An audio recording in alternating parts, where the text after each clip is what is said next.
Bonjour à tous, c'est Victor de l'équipe de Gazoui. On se retrouve dans cette vidéo pour réaliser l'activité 3, la fiche de l'activité 3. Donc l'activité 3, c'est la première activité du domaine d'activité 2. Comme vous avez compris, le domaine d'activité 1, c'était toutes les activités qui étaient liées plutôt aux soins du quotidien.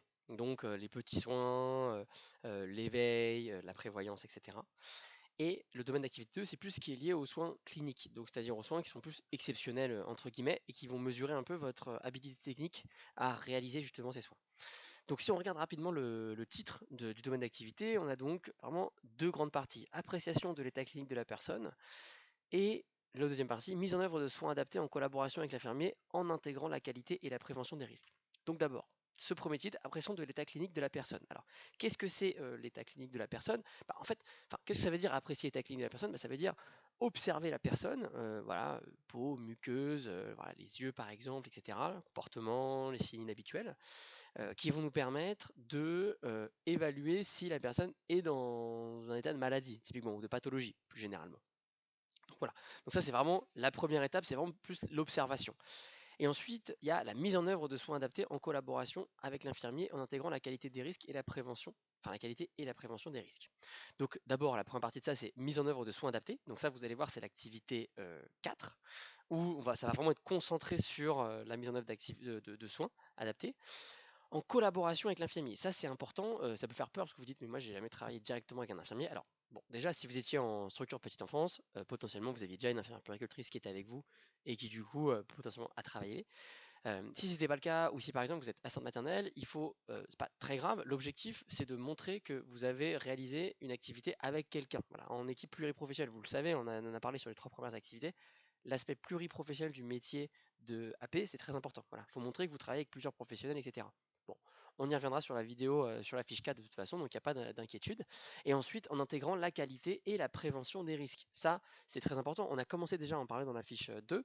La prévention des risques et la qualité, c'est très important. C'est le fait que vous arrivez à pas simplement soigner, c'est pas simplement arriver à voilà, mesurer un état de santé, mais c'est surtout vous allez réussir à prévenir les risques pour voilà, éviter d'avoir des enfants qui retombent malades par exemple, etc. Voilà. Et donc prévenir les risques, par exemple, potentiellement ça peut être se laver les mains avant de réaliser un soin, c'est super important, ou de se désinfecter les éléments qu'on utilise.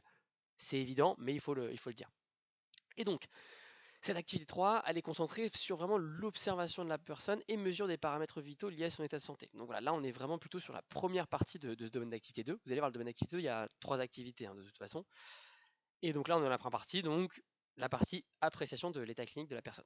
Et donc voilà, donc cette activité, ça va être centré sur de l'observation, sur la mesure de paramètres vitaux. Donc on ne va pas forcément réaliser un soin dans cette activité, on va vraiment se concentrer sur l'étude de la personne et l'étude de ses paramètres vitaux, enfin de son état de santé, plus généralement. Voilà, donc ça c'est votre fiche comme d'habitude, vous la reconnaissez, hein, c'est le même format, on retrouve toujours les critères, les indicateurs Gazoui, etc. On y reviendra juste après. Entre temps, moi je vais vous montrer un peu comme d'habitude la fiche évaluation, c'est-à-dire qu'est-ce qu'on va attendre de vous dans cette fiche, et comme d'habitude on va commencer par les critères. Donc d'abord, premier critère, pertinence des informations recherchées au regard des situations données. Alors ça c'est un critère que vous allez voir, il revient régulièrement et vous l'avez peut-être déjà vu, c'est est-ce que quand vous cherchez les informations, c'est des informations qui sont pertinentes. Je vous donne un exemple, vous avez un enfant qui est en crise d'asthme. Si vous dites, ah bah j'ai vérifié qu'il avait bien ses chaussures, bon bah oui c'est une information qui est recherchée, mais c'est pas une information qui est pertinente par rapport à la situation donnée. Voilà. Il faut rechercher des informations qui sont pertinentes par rapport aux soins que vous allez donner. Donc par exemple, si vous avez il y a une crise d'asthme, mais voilà, vous allez chercher dans le PAI, donc PAI c'est projet d'accueil individualisé, c'est souvent ce qui est donné. Alors ça c'est dans les structures petite enfance en tant qu'assistante maternelle, vous n'avez pas forcément de PAI, mais en général par exemple ça peut être une ordonnance d'un médecin ou ça peut être la transmission avec un parent qui vous a dit dans le cadre par exemple d'une crise d'asthme, par un enfant qui pouvait être en situation de crise d'asthme, que vous pouviez donner la ventoline et la méthodologie pour la donner. Voilà. Donc ça va plutôt être concentré voilà, sur les informations qu'on cherche pour réaliser ce soin et plus généralement pour réaliser ici l'étude de son état clinique. Et donc l'indicateur associé, toutes les informations pertinentes et utiles à la prise de soin de la personne sont recherchées auprès d'elle, de l'entourage, des aidants et des autres professionnels de santé et dans les outils de transmission.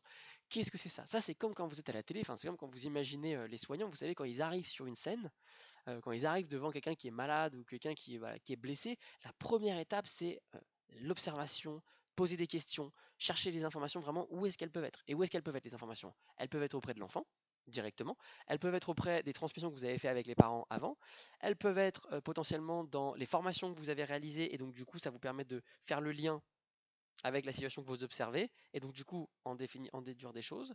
Elles peuvent venir par exemple de la notice d'utilisation du matériel que vous utilisez.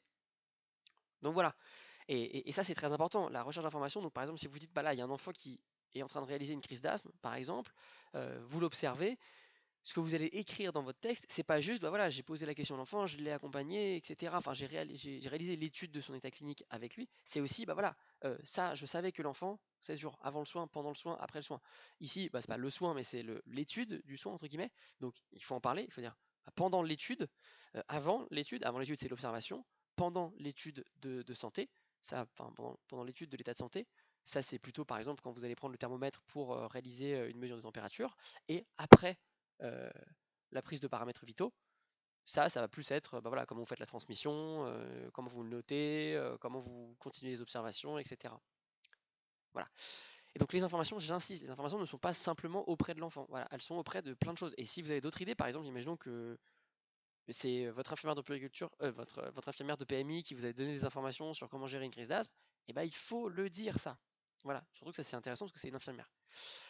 Ensuite, le lien entre l'observation de la situation de la personne, les recettes de cette observation et les risques potentiels sont explicités. Bon bah ça, vous vous souvenez de expliciter, hein, les mots ils commencent tout le temps avec les mêmes, hein, c'est soit explicité, soit argumenté.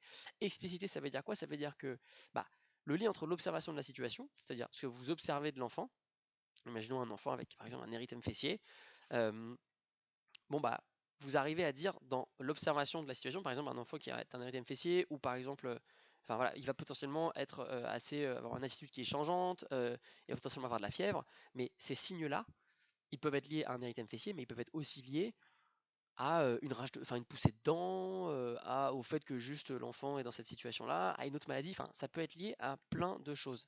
Voilà, et donc du coup, les risques potentiels sont explicités. C'est-à-dire que du coup, bah voilà, c'est ce que je viens de dire. Vos observations, elles vont vous permettre de dire quoi? Elles vont vous permettre de dire, bah voilà, l'enfant, je sais qu'il a changé de couleur, il a les yeux vitreux, euh, et, euh, il est grognon, entre guillemets. Voilà. Bon bah ça peut être lié à plein de choses. Ça peut être lié à la couche pleine, ça peut être lié, voilà, comme on a dit, à l'érythème fessier, à une irritation, à un mal-être, etc. Et donc, voilà les risques qui sont associés. Voilà, mais n'allez pas brûle pour point, ah bah voilà, c'est bon, je change la couche. Parce qu'en fait, même vous, c'est pas ce que vous faites. En fait, si vous vous approchez de l'enfant, vous voyez que sa couche n'est pas pleine, bon bah du coup, c'est pas ça. Donc voilà. Ça, il faut réussir à faire le lien. Donc, la première partie, c'est, voilà, on recueille les informations. La deuxième partie, c'est, on fait le lien entre ces observations-là et les risques qui y sont associés. Voilà. Ensuite, conformité des modalités de recueil de données. Ça, c'est très important. Donc, qu'est-ce que ça veut dire ça? Les modalités de recueil de données, c'est la façon dont vous allez mesurer l'état de santé. Donc, en gros, très concrètement, ça va. Donc là, quand on regarde dans les critères, et la conformité, c'est quoi? La conformité, c'est que ça respecte bien ce qu'on attend. Voilà, ça respecte bien les critères. Donc, premier indicateur, le recueil des informations est réalisé dans le respect de la déontologie et des règles professionnelles. Ça, c'est important. Vous savez, c'est un des piliers du métier d'AP, hein. Donc, déontologie. Donc, voilà, il faut faire attention que vous respectez la vie privée et les règles du métier. Le choix des outils ou échelles permettant d'évaluer la douleur, de mesure de paramètres vitaux et de réaliser les courbes de surveillance est approprié. Donc ça, en fait, si vous voulez, quand vous allez faire une mesure d'état de santé d'un enfant, par exemple avec une thermomètre, basiquement, mais il peut y en avoir d'autres, bah, en fait, l'un dans l'autre, vous utilisez une échelle, sans le faire exprès. Voilà, par exemple, un enfant qui a 39 de fièvre, bon bah, il est malade. Mais pourquoi il est malade? Parce que vous le savez qu'il est malade. Parce qu'en fait, vous utilisez une échelle mentale qui fait qu'elle est malade. Et si, là, il faut que vous montriez que voilà, l'enfant a 39 de fièvre, donc il est malade. Parce qu'en fait, une échelle normale de température, c'est entre, je sais pas, 36,8 et 37,7, par exemple. Enfin, je donne un exemple, je donne pas, c'est pas forcément la bonne réponse. Mais voilà, il faut l'indiquer. Voilà. Et il faut montrer que cette échelle, elle est appropriée. La mesure des différents paramètres vitaux et autres données de surveillance est fiable. Alors ça c'est très important, c'est-à-dire que en fait, vous n'allez pas forcément vous en rendre compte, mais si vous utilisez un thermomètre par exemple, et en fait la température affiche 48, bon bah vous savez que c'est pas fiable, donc vous allez soit changer les piles du thermomètre, soit prendre un nouveau thermomètre, etc. Mais en fait, c'est beaucoup moins évident dans le cas où la température par exemple elle date de 40, qui est quand même haut, potentiellement elle n'est pas fiable cette température. Comment vous la vérifiez? Bon bah, par exemple, vous pouvez faire deux mesures, voilà, de l'enfant. Il faut le montrer ça. Il faut montrer que vous faites attention à ça. Voilà. Voilà, donc là à chaque fois on a rajouté les aides, hein. donc je vous l'ai mis là, donc vous pouvez l'utiliser. La transcription des données recueillies est juste. Donc ça c'est toujours pareil, ça c'est la transcription, vous vous souvenez, ça va être le après la mesure, toujours, hein, c'est la prise de notes. Voilà. Prendre bien les notes, etc. Ensuite, pertinence de l'analyse des informations recueillies et de l'identification des risques. Bon bah ça, comme son nom l'indique, c'est pertinence de votre analyse. Donc c'est-à-dire que si vous dites, bah voilà, l'enfant là il a de la fièvre et il est grognon, ah je pense qu'il s'est fait mal au genou. Oui, bah, c'est pas forcément très pertinent. Voilà. Après potentiellement ça peut l'être, mais il faut le justifier. Voilà. Donc, les indicateurs qui sont associés, les modifications de l'état clinique de la personne, les signes d'altération de son état physique, psychologique, cognitif et de son comportement sont identifiés. Donc voilà, ça c'est important, c'est ce que je dis, c'est quand vous allez arriver sur la scène, c'est quand vous allez dire, bah là il a changé d'attitude par exemple. Voilà, il était hyper joyeux normalement, et là maintenant je sens qu'il est grognon, je sens qu'il est un peu plus réservé, je sens que voilà, par exemple. Les situations à risque et de danger et leur caractère urgent sont identifiés. Ça c'est super important et on n'y pense pas forcément. En fait, il va y avoir différents niveaux d'urgence dans une situation, et ça, vous devez pouvoir faire la différence et les identifier. Donc, par exemple, si vous avez un enfant juste qui, voilà, est un peu pâle, il pleure, il semble avoir de la fièvre, voilà, son comportement, voilà, il est un peu grognon. Bon, c'est pas urgent. Voilà, il y a des risques qui sont associés, c'est ce qu'on a vu dans les critères juste au-dessus, mais la situation n'est pas urgente. Par contre, vous avez un enfant qui est tombé au parc, qui a une fracture ouverte, bon bah là c'est urgent. Et ça veut dire quoi? Ça veut dire que dans votre texte, concrètement, il va falloir le faire sentir que c'est urgent ou pas urgent. Voilà. Le lien entre les modifications de l'état de la personne et son degré d'urgence et les risques est explicité. Donc ça, c'est ce que je viens d'expliquer. Les anomalies au regard des références liées à l'âge de la vie sont identifiées. Donc ça, c'est voilà, c'est ce que je dis dans l'aide. Un enfant de 1 an ne va pas réagir pareil à une douleur qu'un enfant de 2 ans. Vous montrez que vous le savez. Voilà. Et ça veut dire quoi, encore une fois, quand je dis vous devez montrer que vous le savez, c'est que vous devez l'écrire. Voilà. C'est que même si c'est évident pour vous, il faut l'écrire. Les interlocuteurs pertinents sont alertés en fonction du degré de risque. Ça, c'est super important, surtout dans le cadre de AP où vous allez avoir plusieurs interlocuteurs. Enfin, vous pouvez avoir plusieurs interlocuteurs différents. Vous pouvez avoir le pédiatre, vous pouvez avoir l'infirmière, vous pouvez avoir la collègue, etc. Et donc, vous, même si vous n'êtes pas dans un cadre médicalisé forcément, bah, il faut montrer que vous arrivez à identifier qui vous allez appeler dans quelles circonstances. Voilà. Il faut montrer que vous êtes capable d'appeler le SAMU, par exemple. Il faut que vous êtes capable d'appeler, si vous êtes professionnel de structure, vous êtes capable d'appeler la directrice ou bien l'infirmière associée. Donc ça, il faut que vous montriez que vous avez, donc par exemple, si vous êtes à centre maternelle, vous pouvez dire que vous avez une fiche d'urgence. Voilà, vous pouvez appeler les parents, etc. Toutes les informations utiles et nécessaires pour l'adaptation de la prise de soins de la personne par l'équipe professionnelle sont transmises. Alors ça, qu'est-ce que ça veut dire? Parce qu'en fait, quand vous êtes AP, c'est pas forcément vous qui allez réaliser le soin. Potentiellement, ça va être l'infirmière. Et donc du coup, ça veut dire que vous devez mettre l'infirmière dans les meilleures conditions pour réaliser le soin. Et donc ça veut dire quoi en particulier? Ça veut dire recueillir les bonnes informations et lui transmettre. Voilà. Et donc, c'est aussi lié à la prise de notes. Voilà. Donc, si vous êtes par exemple à centre maternelle ou en crèche et qu'il y a un soin, c'est pour ça que c'est super important, même si c'est une prison ou c'est une fièvre ou quoi que ce soit, c'est hyper important de prendre des notes parce que potentiellement, ces notes-là, les notes que vous allez prendre dans un document, c'est ce qui va permettre, si par exemple l'enfant va chez le pédiatre ou si par exemple il s'avère qu'en fait c'est urgent, et bah, de pouvoir vraiment être utilisé par les personnes qui vont réaliser le soin. Donc voilà, donc peut-être que vous vous en rendiez pas compte quand vous êtes voilà, forcément à centre maternelle ou en structure, mais toutes les informations que vous allez prendre en note, ça peut être extrêmement urgent et important. Donc voilà, il ne faut pas hésiter à le faire. Voilà, donc on a vu donc 3 grands critères, hein, et puis ils sont assez logiques. Donc d'abord la pertinence des informations recherchées, la façon dont on va faire le recueil de données, donc avec le thermomètre ou bien avec d'autres choses, etc.